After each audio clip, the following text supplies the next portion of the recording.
Or we could have another Monaco, folks, because it's going to be raining. It's going to be a washout for the entire weekend, as I try to predict what could possibly happen. And one thing I did not predict, not at all, the only thing that is really worthy discussing about Alfa Tauri this weekend is the fact they're going to be changing their name. I talked about it more in my breaking news video from yesterday, so you can go look at the details up top. Helmut Marko has decided that the sister team dynamic of Alfa Tauri and Red Bull didn't really work anymore. Trying to be a bit more independent? No, they're going to be going back to the model they had with Toro Rosso in the 2000s, where they practically just have the same car. But that's the only really noteworthy thing for Alfa Tauri, really, because they don't really have a good track record at the Red Bull ring. Tsunoda didn't really have much of a time of it, and De Vries, I don't really know. I feel bad for that guy, seriously. Everyone's talking smack about him. Even Helmut Marko and Christian Horner are. I don't think even Nicholas Latifi got that much flack. Well, I mean, at least from his team. I mean, I can't really speak much for the internet. But Marko, your thing about sharing components and trying to bend the rules of Formula One? The FIA will remember this. Now, if you'll excuse me, this next bit is going to require me to put on my McLaren bobble hat or bias. This is going to be the start of something big here, folks. McLaren are announcing a huge package of upgrades coming for the next few races. As in Austria, they're going to be showing off the majority of it. There's going to be a brand new floor, brand new side pods, and a brand new engine cover. So this is going to look like a completely different car in terms of aesthetics. MCL 60B. Yes, of course, it's not going to be a true B-spec car because it's the same chassis. I'm very curious to see what it'll look like, but they're actually thinking it could be up to half a second of gains ultimately when we get to the Hungaroring, when the last upgrades will come about. Then they got their wind tunnel that's going to start spooling up in the summer at the MTC. I think it's going to be very exciting times, and we'll actually start to see where McLaren truly is in the pecking order. And also, this is going to mean that Lando Norris will have a proper car in which to flex, because this is his strongest track, the Red Bull Ring. He's done very well here. He got his first podium here in 2020 with a storming fastest lap to get close enough to Hamilton, so that means he'd get third place after that penalty collision with Albon and all that stuff. I'm going to be bold here, and I think that Norris is going to be troubling the top 5. Maybe have a double points finish with Piastri maybe getting, I don't know, maybe an 8th or a 9th place perhaps, because Piastri's been very consistent, and now he's going to be having a better car, seeing an improvement, because his baseline was the MCL 60 Pure. Now we're going to get a B-spec. I mean, it's only uphill from here for that guy. It might actually give Alpine something to do, a proper challenge, because at the moment, Alpine's been basically doing nothing. They're in 5th place, far behind Ferrari, and quite a ways ahead of McLaren. Now that can possibly change, and both teams will actually have a bit of an exciting fight on their hands for 5th place. They'll be preparing for the Ryan Reynolds, Rob McElhenney documentary that'll bound to be happening, and then cashing in their $200 million worth of investments. If McLaren don't score points here and Lando doesn't get in the top 5, I will be very, very shocked. Okay, the hat comes off now. Thank you for your patience. If you want to see more of my cheeky and snarky comments during the race and qualifying, you can check out my Twitter LawVS, or at least the sessions I can get to. Now, it's safe to say Red Bull will be doing very well here because this is practically their home track. It's in Austria, Red Bull is an Austrian brand. Max Verstappen will be completely dominating this track because he loves it. And in the rain, he's still very good. Everyone's thinking, oh, Max Verstappen's going to be really bad in the rain. No, he's good in any condition. But I feel like actually we might get a little bit of a surprise in the sprint race with Checo wanting to prove himself. He's going to be going all out in that sprint session. The sprint shootout, I think he might out-qualify Max, but only barely. And then Max may not actually fight the sprint race all that much because the majority of the points are on the Sunday. Max won't be taking any risks here. If he gets out-qualified by Checo, I think he'll just let him have it. It's really not that much of a difference. You get one less point than the guy who's ahead of you. Yeah, I think that'll be an easy thing for Max to swallow. But in the race, oh no, masterclass. Now for Ferrari, it's a little bit of a mystery here. They did really well last year, and of course, Charles Leclerc won at the Austrian Grand Prix in 2022. But the way that Ferrari are right now, I'm not really so sure. The track is quite heavy on its tyres because it's just lap after lap after lap, loads of medium to high speed corners. It's going to be chewing through those Pirelli tyres. And I get the feeling that Charles, he will score points, and I feel like he will get into Q3. Both Ferraris will, I reckon.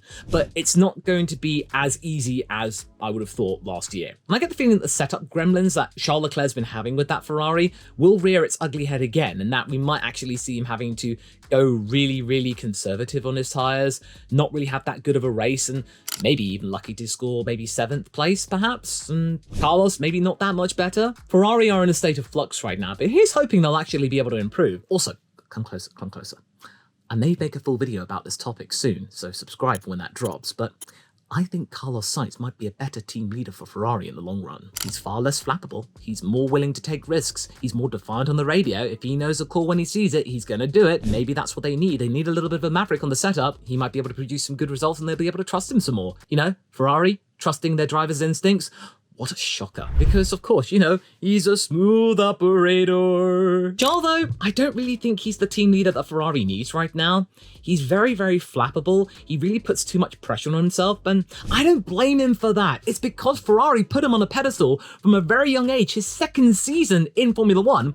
I mean, right from the beginning, if you include the Sauber-Alfa Romeo relationship, because it was destined he was going to be at Ferrari in 2018, everyone's been thinking, oh, Charles is great. Ferrari's been thinking, Charles is great. The Tifosi has been saying, oh, Charles is great. Now everyone's going, is he though? He is. He absolutely is. But he needs to be in an environment where he can actually thrive and he has a lot of patience backing him. Right now at Ferrari, there is no patience. He is driving for an historic team, and that might be a little bit too much for Charles Leclerc to deal with right now because the car is really not under him. They've been struggling to figure out what's wrong with his car, sort of indirectly blaming him in a way. He really needs to go to a place like Mercedes, and even the rumors are actually saying Aston Martin of all places. Is that really that much less of a pressure cooker environment though, with Papa Stroll up there? He may be a Fernando Alonso replacement in the future, but for now, that's all speculation. It's a shame, it really, really is. I want him to do well, but I feel that Ferrari, they will score points here, but I don't think they'll be traveling the top 5 today. They may do okay in the sprint when tyre degradation isn't much of an issue, so we might maybe see Charles troubling the podium if he can get a good handle on qualifying. Now, Aston Martin may hope to utilize on their upgrades that they brought in Canada. They were actually really good ones, and they did have one hand time behind their back due to the fact they had that weird fuel issue that they had to really kind of lift and coast and stuff, which turned out to be nothing. It was a bit of a gremlin in the system, but now they'll hopefully have fixed that, so we'll actually be able to see the true potential of Fernando Alonso in that upgraded AMR 23. I think we might actually see Fernando maybe 10 seconds or less behind Max again, maybe even closer, especially in the rain, if Fernando's feeling really good with that car. But he has been saying that they really got to be careful because, as we saw in Spain, that Aston Martin floor is very fragile, and just going off on the gravel one time, and that could yield another mediocre result for Fernando. So he is being aware that he's got to wake up and smell the flowers in this Aston Martin Peroni promo. It's amazing. As for Stroll, it's really, really hard to say right now. I'm not really sure about his wet performance anymore. The days of Turkey 2020 where he got a podium and he had that pole, it's a distant memory right now. And I'm not saying that he needs to be right behind Fernando Alonso to secure a seat for the future. No, he just needs to be better than the Ferrari drivers at the moment. He needs to maybe get some solid P5s and P6s, not just like barely clinging onto points. And then people are going to be thinking that Williams might be able to produce another points-paying result this time out, but I don't think so, because the Williams' main advantage right now with their limited upgrades is mainly focusing on long straights, and that's not something that the Red Bull Ring has. It does have straights, but they're not long enough for the Williams car to make the most of, especially with their DRS advantage. So I'm really not going to be expecting Albon in Q3 again. Maybe if there's lots of calamity, and there might be a couple of points there, but I think it's going to be maybe 12th or 13th for Albon. And for Sargent, he doesn't have the upgraded car at the moment, so you really can't expect much for him, so don't go too harsh on him, okay? So no heroics from Albon, I think, this time out. Haas, I don't really need to say much more about them because Hülkenberg can make a decent result. He'll probably be in Q3, 9th or 10th perhaps, but in the end, he'll just fade away.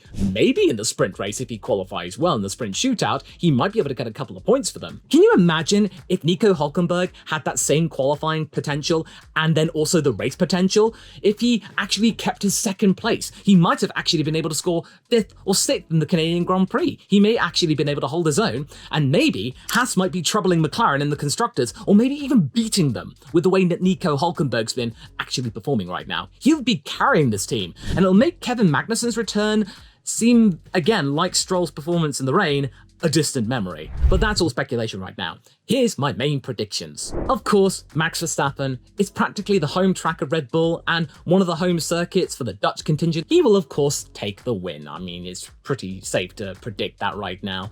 But then I think that Alonso will get second place, but it's going to be within 10 seconds. And if the rain actually goes in their favor and they actually make the right call in terms of changing tires and whatnot, Alonso could actually bring the game closer to Red Bull. That Aston Martin car is getting closer and closer, and all of the smoke and mirrors thing, they're basically telling one thing to somebody and then the other thing to somebody else, so confusing the entire paddock. So that means they can get along and just do their own thing. But Alonso is going to be getting second here, and I think it'll be pretty close. Not enough to be challenging within DRS range, but closer.